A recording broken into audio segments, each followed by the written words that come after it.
Catholic അപ്ഡേറ്റ്സിലേക്ക് സ്വാഗതം. ആദ്യം പ്രധാന വാർത്തകൾ. International union of superiors general പ്രതിനിധികൾ കാമില രാജ്ഞിയെ സന്ദർശിച്ചു. ക്രൈസ്തവ വിരുദ്ധ രാജ്യങ്ങളുടെ പട്ടികയിൽ ഇന്ത്യയും. ബോംബ് സ്ഫോടനങ്ങൾ നടന്ന കിവിലെ സ്ഥലങ്ങൾ ആർച്ച് ബിഷപ്പ് ഗല്ലാഗർ സന്ദർശിച്ചു. ദേശീയ ന്യൂനപക്ഷ കമ്മീഷനിൽ ക്രൈസ്തവ പ്രാതിനിധ്യം. ബിഷപ്പ്മാർ ഗ്രിഗറി കരോട്ടെംബ്രയിൽ കാലം ചെയ്തു.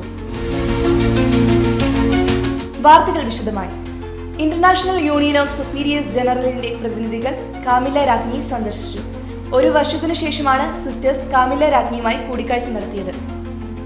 പാർശ്വവൽക്കരിക്കപ്പെട്ടവർക്കായി നടത്തുന്ന തങ്ങളുടെ സേവനങ്ങളെക്കുറിച്ച് സിസ്റ്റേഴ്സ് രാജ്ഞിയുമായി അനുഭവങ്ങൾ പങ്കുവച്ചു. വിദ്യാഭ്യാസം, ആരോഗ്യ പരിപാലനം, സാമൂഹിക സേവനങ്ങൾ, അജപാലന ശുശ്രൂഷ, പ്രകൃതി പരിപാലനം തുടങ്ങിയ വിവിധ മേഖലകളിൽ പ്രവർത്തിക്കുന്നവരാണ് കൂടിക്കാഴ്ച നടത്തിയത്. ഇന്റർനാഷണൽ യൂണിയൻ ഓഫ് സുപ്പീരിയേഴ്സ് ജനറലിൽ 6 ലക്ഷത്തോളം അംഗങ്ങളുണ്ട്. ക്രൈസ്തവ വിരുദ്ധ രാജ്യങ്ങളുടെ പട്ടികയിൽ ഇന്ത്യയെയും ഉൾപ്പെടുത്തിക്കൊണ്ട് ഇന്റർനാഷണൽ ക്രിസ്ത്യൻ കൺസേണിന്റെ പുതിയ റിപ്പോർട്ട്. ലോകമെമ്പാടുമായി 388 ദശലക്ഷത്തിലധികം ക്രൈസ്തവർ തങ്ങളുടെ വിശ്വാസത്തിന്റെ പേരിൽ ഉയർന്ന തോതിലുള്ള പീഡനങ്ങൾക്കും വിവേചനങ്ങൾക്കും ഇരകളാക്കപ്പെടുന്നുണ്ടെന്നാണ് റിപ്പോർട്ട്.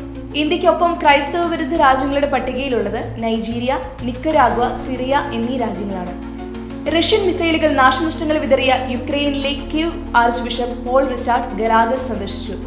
മെയ് മാസത്തിൽ ഇവിടെ നടന്ന ബോംബ് സ്ഫോടനത്തിൽ 24 പേരാണ് കൊല്ലപ്പെട്ടത്. യുക്രൈൻ സന്ദർശനത്തിന്റെ 3-ാം ദിവസമാണ് ആർച്ച് ബിഷപ്പ് കീവിൽ എത്തിയത്. സെന്റ് നിക്കോളാസ് ദേവാലയത്തിലെത്തിയ ആർച്ച് ബിഷപ്പിനെ ഇടവക വൈദികന്റെ നേതൃത്വത്തിൽ സ്വീകരിച്ചു. ദേശീയ ന്യൂനപക്ഷ കമ്മീഷനിൽ ക്രൈസ്തവനായ ഗ്ലെൻ ഇ സൂസ ഡിക്ലോയെ നിയമിതനായി. ഗോവയിലെ മുൻ BJP അംഗമായിരുന്നു. കേന്ദ്രമന്ത്രി ജോർജ് കുര്യൻ ദേശീയ ന്യൂനപക്ഷ കമ്മീഷൻ സ്ഥാനം ഒഴിഞ്ഞതിനെ തുടർന്ന് 6 വർഷങ്ങൾക്ക് ശേഷമാണ് പുതിയ നിയമനം നടന്നിരിക്കുന്നത്. ബിഷപ്പ്മാർ ഗ്രിഗറി കരോട്ടെംബ്രയിൽ കാലം ചെയ്തു. സീറോ മലബാർ സഭയുടെ രാജ്കോട്ട് രൂപതയുടെ മുൻ അധ്യക്ഷനായിരുന്ന അദ്ദേഹം പാലാ രൂപത ചെമ്മലമറ്റം ഇടവകാംഗമായിരുന്നു. CMI സന്യാസ സമൂഹാംഗം കൂടിയാണ്. 1983 ജനുവരി 22-നാണ് രാജ്കോട്ട് രൂപതയുടെ ഇടയനായി സ്ഥാനമേറ്റത്. 2010 ജൂണിൽ വിരമിച്ചു. രാജ്കോട്ടിലെ പ്രൊവിൻഷ്യൽ ഹൌസിൽ വിശ്രമ ജീവിതം നയിച്ചു വരികയായിരുന്നു 93-കാരനായ bishop Mar Gregory. Bishop Mar Gregory കരോട്ടെംബ്രയിലിന്റെ ആത്മാവിന് നിത്യശാന്തി നേരുന്നു. കാത്തലിക് അപ്ഡേറ്റ്സ് ഇവിടെ പൂർണ്ണമാകുന്നു. അടുത്ത ബുള്ളറ്റിനുമായി വെള്ളിയാഴ്ച കണ്ടുമുട്ടാം.